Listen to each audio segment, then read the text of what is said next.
So here we are with Ms. Jiahui Gan, a historian, who is going to tell us about past civilizations and their collapses. So what will we be starting with? Okay, I'll be starting with ancient Egypt. Okay, it was a country often threatened by pharaohs. Often threatened by climate change, especially droughts. Okay, 4,200 years ago, Lake Tana was found drying up, and it caused a 200-year drought. Oh, that's cool. Okay, so this drought left these farm-based Egyptians destroyed and only leaving the pyramids of Giza as their history. Oh, wow, that's just a little bit of their history then. Yes. That's why the people therefore have to move to neighboring countries, and some were not accepted, which caused war and bloodshed.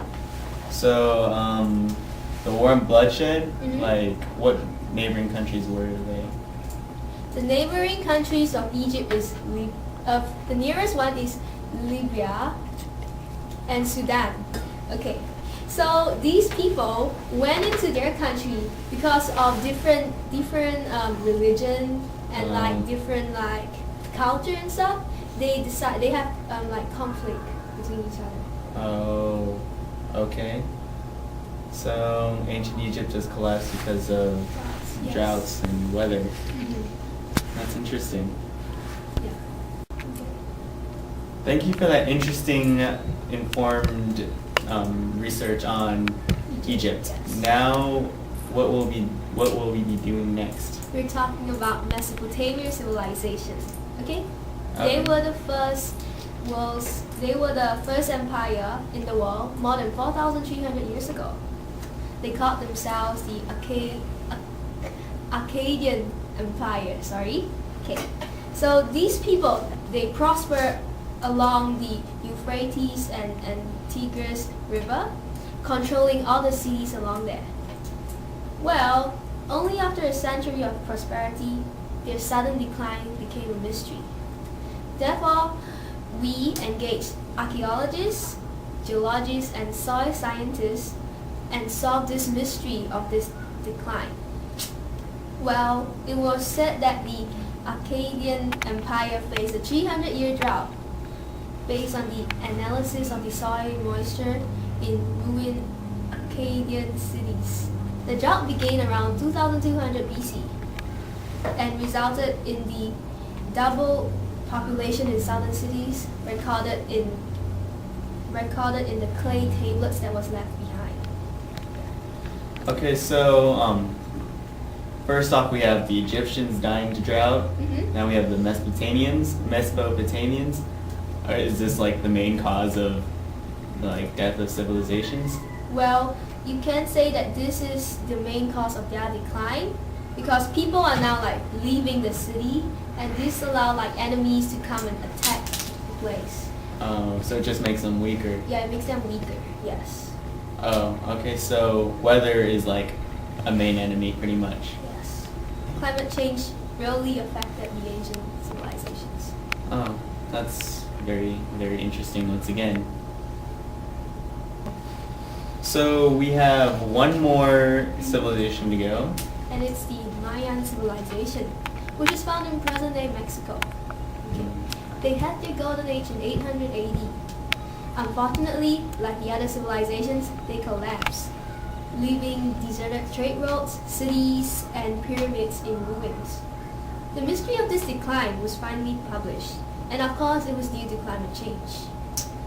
It was said that 3 large and intense droughts occurred between 810 and 910 AD, each lasting less than a decade, causing this civilization to decline. Of course, the carvings on the stones matched the timing of the droughts.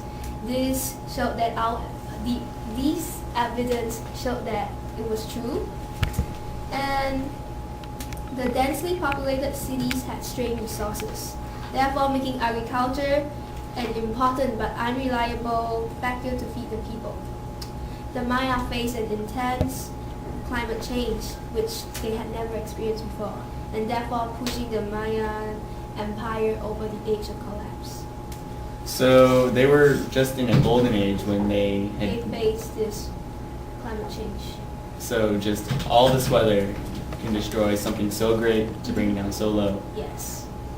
Okay, so one more question for you. Yeah. After hearing about all these ancient great empires, how can we learn from these empires and then avoid these obstacles? Well, all of these collapse due to drought is already affecting some countries in Africa. And so we can learn that when a drought strikes, they can trigger a chain reaction which begin in agriculture failure, next causing malnutrition and increase of diseases. Therefore, a competition of resources. Sudden migrations of people into neighboring countries can cause warfare between nations and political turmoil. Okay. In future, these problems can also affect other countries by other natural disasters like floods, hurricanes, and other changing weather patterns. Yes. Okay, I'd like to thank Ms. Jiahui Gan for joining us today. We'll continue with more later. Thank you again for Ms. Jiahui Gan for that lovely report. Next, we have Ricky Rockwood with Ms. Biba from Sudan. So what is it like here in Darfur? No medicine, no water, no food. So what is happening? This problem between Sudan and Chad. Many people sick. Children are homeless. What is it like here in Sudan? Is it bad? Yeah. Why? So because many people die and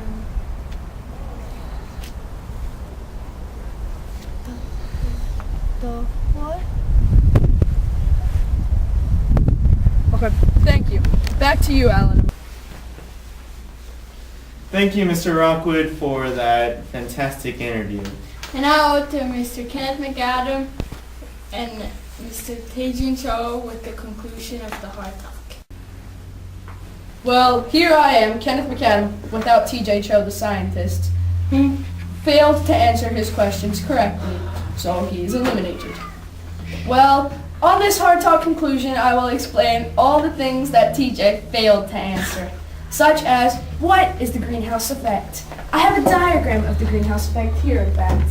Well, what happens is the sun, the greenhouse gases are emitted from cars and other things, and that traps, and then sunlight comes and it traps in the greenhouse gas. The greenhouse gases trap sunlight, which traps heat, causing global warming. So, since there's more greenhouse gases, it traps more sunlight in, which is causing global warming. So, global warming is causing the polar ice caps, which are down here, to melt, causing the sea level to rise, and the Great Rift Valley of Ethiopia, I'm not a very good drawer, sorry, is about to overflow with this rising seawater. So, in conclusion, greenhouse gases are very, very important. We cannot have too many or too little of them.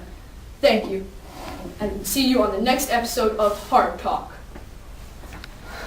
That was weird. And thank you, Mr. Kenneth McAdam, with the conclusion of the Hard Talk. And I'd like to see you watching ANC again. Wasn't Kenneth all hot in that dark? Man, he was on fire. I'd ditch my wife any day for that. Yeah, I know. So...